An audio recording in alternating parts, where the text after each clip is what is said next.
క్రీస్తునందు ప్రియమైన దేవుని బిడ్డలారా, ఈనాటి పరిశుద్ధ దినపు దేవుని సందేశం. వారు ఎరుకో నుండి వెళ్ళుచుండగా బహుజన సమూహము ఆయన వెంట వెళ్ళెను. ఇదిగో త్రోవ ప్రక్కను కూర్చున్న ఇద్దరు గ్రుడ్డివారు యేసు ఆ మార్గమున వెళ్ళుచున్నాడని విని, ప్రభువా, దావీదు కుమారుడా, మమ్ము కరుణింపుమని కేకలు వేసిరి. ఊరకుండుడని జనులు వారిని గద్దించిరి గాని వారు, ప్రభువా, దావీదు కుమారుడా, మమ్ము కరుణింపుమని మరి బిగ్గరగా కేక వేసిరి. యేసు నిలిచి వారిని పిలిచి, నేను మీకేమి చేయగోరుచున్నారని అడగగా, ప్రభువా, మా కన్నులు తెరవవలెననిరి. కాబట్టి యేసు కనికరపడి వారి కన్నులు ముట్టెను. వెంటనే వారు దృష్టి పొంది ఆయన వెంట వెళ్ళిరి.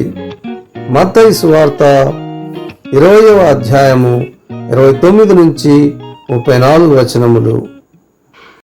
చిన్న ప్రార్థన చేసుకున్నాం.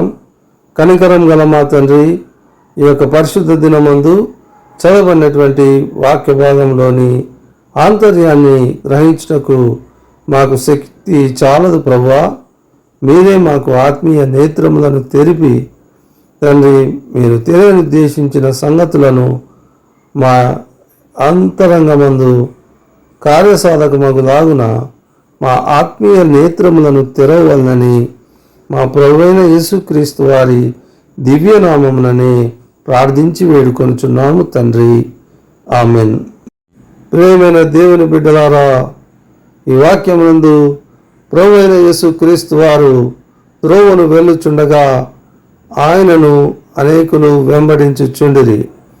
అప్పుడు త్రోవన ఉండినటువంటి ఇద్దరు గ్రుడ్డివారు ప్రభు వలన స్వస్థపడవలనని ప్రభును పిలుచుచు కేక వేసిరి.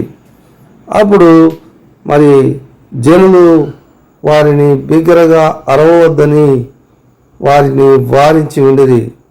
వారు వారించినప్పటికీ ప్రభు వలన వారు స్వస్థపరచబడవలనని మరి బిగ్గరగా ప్రభువును వేడుకొనిరి.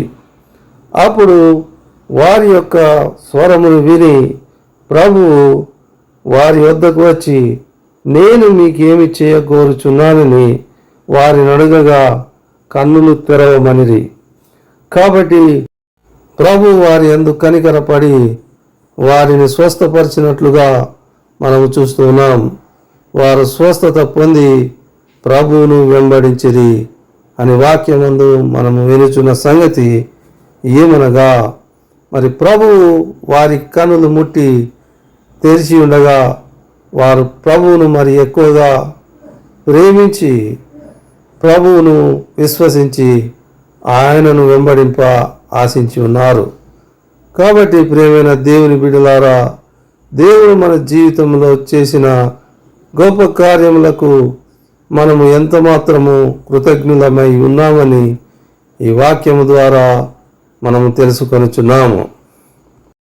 దేవుడు మన ఎడల చేసిన మేళ్లకు మనమందరము కృతజ్ఞులమై మెలుగెదముగాక.